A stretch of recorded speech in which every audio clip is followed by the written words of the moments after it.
Hello दोस्तों, स्वागत है आपके अपने YouTube चैनल पेशियस जोन में। मैं सुमित कुमार आपका हार्दिक स्वागत करता हूं। दोस्तों, जैसा कि प्रीवियस क्लास में बताए थे, भारत के संवैधानिक विकास अर्थात भारत के संविधान का विकास कैसे हुआ, किस एक्ट के थ्रू कौन कौन से विशेषताएं थी और उस मुख्य विशेषता को हमारे भारतीय संविधान में शामिल किया गया। आज का चैप्टर है संविधान सभा का गठन।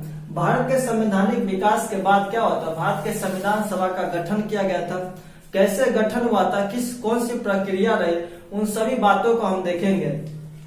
तो दोस्तों, हम आपको बताए थे कि 1935 के एक्ट बताए थे। 1935 के एक्ट के बाद क्या हुआ था, 1940 में 1935 के एक्ट के बाद क्या था, 1940 में क्या हुआ था, अगस्त प्रस्ताव आया था। क्या हुआ था, अगस्त प्रस्ताव आया था। अगस्त प्रस्ताव जब आया था तो इस अगस्त प्रस्ताव को क्या विरोध किया गया और इसे अस्वीकार कर दिया गया। क्यों अस्वीकार कर दिया गया? क्योंकि इस अगस्त प्रस्ताव में कहा गया था कि अल्पसंख्यक को बिना विश्वास किए कोई भी कानूनी सहायता या कोई भी व्यवहारिक सहायता उसे नहीं दी जाएगी। और इसी कारण से क्या हुआ था, कांग्रेस लोग अर्थात महात्मा गांधी ने इस अगस्त प्रस्ताव को ठुकरा दिए थे। चूंकि महात्मा गांधी अल्पसंख्यक के बहुत ही बड़े समर्थक थे, इसी कारण से क्या हुआ था, अगस्त प्रस्ताव को अस्वीकार कर दिया गया था। इस अगस्त प्रस्ताव जब आया था उस टाइम वायसराय कौन थे, आप याद रखिएगा। उस टाइम जो वायसराय थे वह कौन थे, लिन लिथगो थे। कौन थे, लिन लिथगो थे। जब इस अगस्त प्रस्ताव को अस्वीकार कर दिया गया तो फिर 1942 में, कुछ दिनों बाद 1942 में क्या आया था, क्रिप्स मिशन आया था।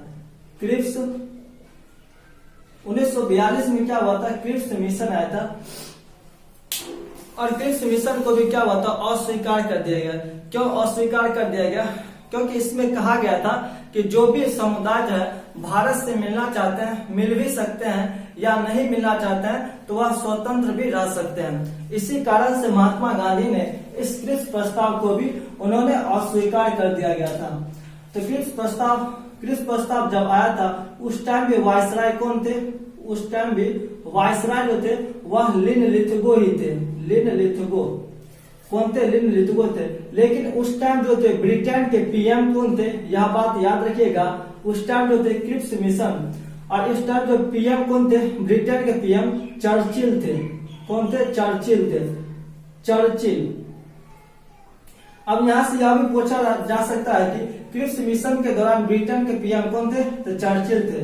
और चूंकि 1942 में क्या हुआ था, भारत छोड़ो आंदोलन भी हुआ था, तो ऐसे भी क्वेश्चन घुमा के पूछ दिया जाए कि भारत छोड़ो आंदोलन के समय ब्रिटेन के पीएम कौन थे, तो भी चर्चिल हो जाएगा।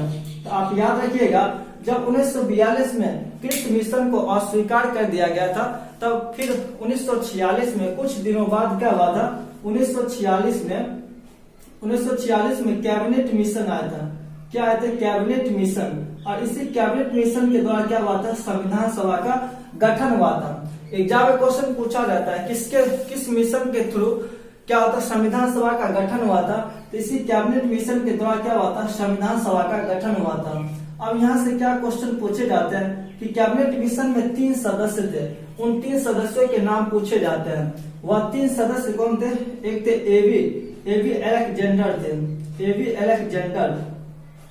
एक कौन थे, स्टेफोर्ड क्रिप्स थे, स्टेफोर्ड क्रिप्स।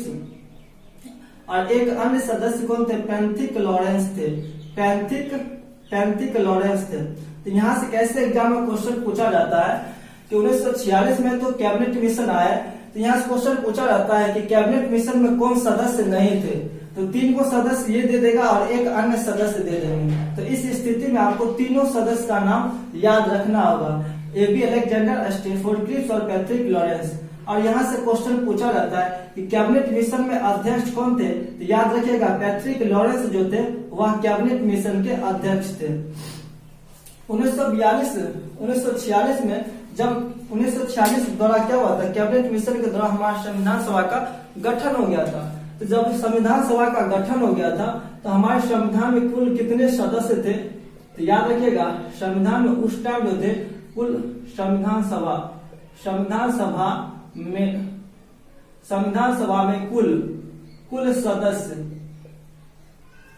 कुल सदस्य कितने थे, कुल सदस्य कितने थे? 389 थे। कुल कितने सदस्य थे? तो कुल 389 सदस्य थे। एक पॉइंट यहाँ पर याद रखिएगा, यह जो अगस्त प्रस्ताव या जो क्रिप्स मिशन आया था, क्रिप्स मिशन, इस संबंध में महात्मा गांधी का एक कथन था। क्या कथन था? कि यह एक ऐसा चेक है जिसका बैंक दिवालिया होने वाला है। तो यह कथन किस प्रस्ताव के संबंध में दिए थे? तो यही क्रिप्स मिशन के संदर्भ में महात्मा गांधी बोले थे कि यह एक ऐसा चेक है जिसका बैंक दिवालिया होने वाला है। इस संविधान सभा में कुल 389 सदस्य थे। कुल 389 सदस्य थे, जिसमें 296 सदस्य क्या थे? 296 सदस्य निर्वाचन के द्वारा आए थे। निर्वाचन के द्वारा आए थे। और इसी में से 93 सदस्य अर्थात 93 सदस्य जो थे वह देसी रिसायत से आए थे। देसी रिसायत मतलब क्या था? वह मनोनीत करके आए थे। भारत में क्या था? अनेक राजाओं का शासन था। उसी राजाओं में से कुछ सदस्य क्या हुआ था? चुनकर आए थे, मनोनीत होकर आए थे। यहाँ पर निर्वाचन के द्वारा कुल 296 सदस्य आए थे। उस 296 सदस्य में भी 4 सदस्य जो थे, आप याद रखिएगा, इस 292 प्लस 4, यहाँ जो 4 सदस्य थे वह कमिश्नरी प्रांत के थे। कमिश्नरी प्रांत के 4 सदस्य थे। कमिश्नरी प्रांत मतलब क्या होता है? जहाँ पर अंग्रेजों का चुनिंदा स्थान, मतलब क्या? काफी फेमस स्थान, जैसे पटना हो गया, फेमस स्थान को पटना हो गया, दिल्ली हो गया, जो अंग्रेजों के स्थान थे। मद्रास हो गया, बम्बई हो गया, यह जो फेमस स्थान थे वह अंग्रेजों के कमिश्नरी प्रांत के अंतर्गत आते थे। और इस कमिश्नरी प्रांत में चार गो स्थान था। वह 4 गो स्थान कौन था? एक था अफगानिस्तान, एक कौन था? अफगानिस्तान। और एक कौन था? बलूचिस्तान था, बलूचिस्तान। एक कौन था? कुर्ग। और एक कौन था? दिल्ली था, दिल्ली। और इस चारों प्रांत को आप याद कैसे करिएगा? तो आप ABCD करके याद रखिए। ABCD, A for Afghanistan, B for Balochistan, C for Coorg और D फॉर दिल्ली। तो इस चारों प्रांत को आप याद रखिएगा। और यहाँ जो 389 सदस्य थे, कुल जो 389 सदस्य चुने गए थे, तो वह 10 लाख लोगों पर एक सदस्यों का चुनाव हुआ था। मतलब क्या? इस 389, इस 296 जो निर्वाचन के द्वारा आए थे, इस 296 में प्रति एक सदस्य पर 10 लाख वोटों के द्वारा क्या होता है? चुनाव हुआ था।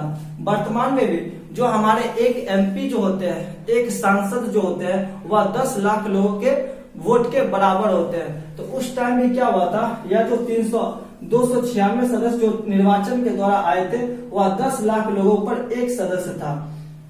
और इस 296 में से कुल जो मेंबर थे 389 कुल 389 जो मेंबर थे, इसमें से 208 जो थे, 208 वह कांग्रेस के सदस्य थे। 208 कांग्रेस के सदस्य थे। 73 जो थे वह कौन थे? मुस्लिम सदस्य थे। 73 कौन थे?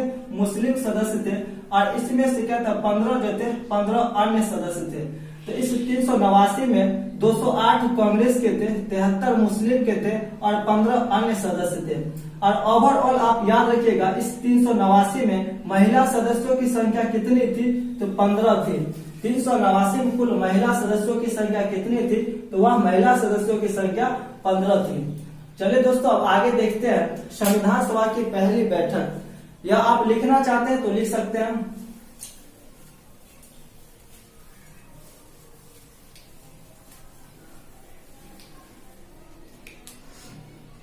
संविधान सभा की पहली बैठक जो थे, संविधान सभा की फर्स्ट बैठक कब हुई थी? फर्स्ट बैठक जो है वह 9 दिसंबर 1946 को हुई थी। तो संविधान सभा की पहली बैठक कब हुई थी? 9 दिसंबर 1946 को हुई थी। उस बैठक में सबसे बुजुर्ग व्यक्ति कौन थे? तो सच्चिदानंद सिन्हा थे। इसलिए संविधान सभा की जो पहली बैठक हुई थी, फर्स्ट बैठक हुई थी, उसी बुजुर्ग व्यक्ति को अस्थायी अध्यक्ष बना दिया गया था। अस्थायी अध्यक्ष। और पहली बार अस्थायी अध्यक्ष किससे बनाया गया था? तो सच्चिदानंद सिन्हा को अस्थायी अध्यक्ष क्या हुआ था? बना दिया गया था। लेकिन इस बैठक में आप याद रखिएगा, इस पहली बैठक को बहिष्कार किसने किया था? तो इस बैठक को पहली बैठक को बहिष्कार किसने किया था? तो मुस्लिम लोगों ने इस बैठक को बहिष्कार किया था। और इस बैठक में कौन से लोग शामिल नहीं हुए थे? तो आप याद रखिएगा, हैदराबाद निजाम के लोग जो थे, हैदराबाद निजाम के लोग जो थे वह शामिल नहीं हुए थे। यह बात याद रखिएगा। पहली बैठक जो हुई थी उस बैठक को बहिष्कार किसने किया? मुस्लिम लोगों ने। और हैदराबाद के निजाम ने कहते इस बैठक में भाग नहीं लिए थे। वह जो सेकंड बैठक हुई थी 2 दिन बाद हुई थी। कब सेकंड बैठक कब हुई थी? दूसरी बैठक कब हुई थी? तो वह 11 दिसंबर 1946 को दूसरी बैठक हुई थी। और इस बैठक में क्या हुआ था? अस्थायी अध्यक्ष का चुनाव हो गया। वह अस्थायी अध्यक्ष कौन थे? डॉक्टर राजेंद्र प्रसाद थे। अस्थायी अध्यक्ष को चुनाव कर लिया गया, डॉक्टर राजेंद्र प्रसाद थे। और इसी बैठक में, इसी सेकंड बैठक में क्या हुआ था? एक सलाहकार समिति का गठन किया गया। सलाहकार सदस्य को चुना गया। सलाहकार सदस्य को चुना गया था। वह सलाहकार सदस्य कौन थे? तो वह सलाहकार सदस्य जो थे वह BN राव थे। वह सलाहकार सदस्य कौन थे? BN राव थे। तो संविधान सभा की पहली बैठक और दूसरी बैठक हो गई। दूसरी बैठक में क्या होता? सलाहकार सदस्यों का चुनाव हो गया था। इसी के 2 दिन बाद क्या हुआ था? 13 दिसंबर 1946 को उद्देशिका प्रस्ताव पेश किया गया। उद्देशिका क्या हुआ था? उद्देशिका प्रस्ताव पेश किया गया था। किसके द्वारा पेश किया गया था? यह बात याद रखिएगा, जवाहरलाल नेहरू के द्वारा पेश किया गया था। JL नेहरू के द्वारा पेश किया गया था। तो 13 दिसंबर 1946 को उद्देशिका प्रस्ताव को पेश किया गया। और यही उद्देशिका प्रस्ताव जो है बाद में क्या बन जाती है? तो संविधान की प्रस्तावना बन जाती है। यही उद्देशिका। और इस प्रस्ताव को स्वीकार कब किया गया? तो 22 जनवरी, इसी के अगले साल 22 जनवरी 1947 को प्रस्तावना, यही उद्देशिका जो है प्रस्तावना के रूप में स्वीकार किया गया। प्रस्तावना के रूप में स्वीकार किया गया या फिर उद्देशिका को स्वीकार किया गया, या फिर उद्देशिका को 22 जनवरी 1947 को क्या हुआ था? स्वीकार कर लिया गया था। यहाँ पर जो सलाहकार समिति के अध्यक्ष जो BN राव थे, इनका कहना था कि संविधान का गठन करने के लिए और तीव्र से काम होना चाहिए। तो यह तीव्र से काम कैसे होगा? कि विभिन्न प्रकार के समिति का गठन किया जाए, एक फिक्स समिति का गठन किया जाए और इस समिति को एक फिक्स काम दे दिया जाए ताकि संविधान सभा का और तेजी से गठन हो सके। इस संविधान सभा का तेजी से गठन हो सके। तो इसके लिए क्या हुआ था? कई सारे कमेटी का गठन किया गया था। किसके सलाह पर? तो BN राव के सलाह पर कई सारे कमेटी का गठन किया गया। क्यों किया गया? तो संविधान को गठन करने की क्रिया को और तेजी से हो सके। चलिए दोस्तों, उस संविधान सभा की कमेटी को देखते हैं। तो पहले हम देखते हैं प्रारूप समिति के अध्यक्ष कौन थे? प्रारूप समिति के अध्यक्ष कौन थे? तो BR अम्बेडकर थे। BR अम्बेडकर जो थे वह प्रारूप समिति के अध्यक्ष थे। अब इस प्रारूप समिति को डिटेल से हम इसके बाद देखेंगे नेक्स्ट क्लास में कि प्रारूप समिति में 7 सदस्य थे और उस 7 सदस्य में कौन सदस्य छोड़े थे, फिर कौन सदस्य आए थे, उसको हम बाद में देखेंगे। पहले ओवरऑल जान लेते हैं कि प्रारूप समिति के अध्यक्ष कौन थे? तो BR अम्बेडकर थे। अब आप याद रखिएगा, संघ संविधान समिति के अध्यक्ष पूछ दे या संघ शक्ति समिति के अध्यक्ष पूछ दे या फिर राज्य समिति के अध्यक्ष पूछ दे। तो यह तीनों के अध्यक्ष कौन थे? JL नेहरू थे, अर्थात जवाहरलाल नेहरू थे। तो इन तीनों समिति के अध्यक्ष कौन थे? जवाहरलाल नेहरू थे। अब देखते हैं मौलिक अधिकार क्या पूछे थे? मौलिक अधिकार समिति के अध्यक्ष पूछ दे, मौलिक अधिकार पूछ दे या फिर अल्पसंख्यक पूछ दे, अल्पसंख्यक समिति के अध्यक्ष पूछ दे या फिर क्या पूछ दे? जातीय समिति के अध्यक्ष पूछ दे या फिर प्रांतीय समिति का अध्यक्ष पूछ दे, प्रांतीय प्रांतीय समिति का अध्यक्ष पूछ दे तो इन सारे समिति के अध्यक्ष कौन थे? तो इन सारे समिति के अध्यक्ष सरदार वल्लभ भाई पटेल थे। कौन थे? इन सारे समिति के अध्यक्ष कौन थे? सरदार वल्लभ भाई पटेल थे। तो मौलिक अधिकार समिति, अल्पसंख्यक समिति, जातीय समिति, प्रांतीय समिति, इन सारे समिति के अध्यक्ष कौन थे? सरदार वल्लभ भाई पटेल थे। और इसी में से आप याद रखिएगा, यह जो मौलिक अधिकार है, इसी मौलिक अधिकार के उप समिति कौन थे? मौलिक अधिकार के उप समिति के अध्यक्ष कौन थे? तो मौलिक अधिकार के उप समिति के अध्यक्ष जेबी कृपलानी थे। और इसी में से क्या थे? यहाँ जो अल्पसंख्यक समिति है, अल्पसंख्यक समिति के उप समिति के अध्यक्ष कौन थे? तो एच.सी. मुखर्जी थे। कौन थे? एच.सी. मुखर्जी थे। अल्पसंख्यक के उप समिति के अध्यक्ष कौन थे? एच.सी. मुखर्जी थे। और बहुत सारे कमेटी का गठन किया गया था। इसके बाद कौन समिति का गठन किया गया था? तो एक कौन थे? झंडा समिति थे। झंडा समिति पूछ दिया जाए, झंडा समिति के अध्यक्ष कौन थे? झंडा समिति पूछ दे, या फिर रिसायत समिति पूछ दे। रिसायत समिति के अध्यक्ष कौन थे? या फिर पूछ दे देसी रिसायत समिति के अध्यक्ष कौन थे? या फिर पूछ दे नियम समिति के अध्यक्ष कौन थे? या फिर पूछ दे संचालन समिति के अध्यक्ष कौन थे?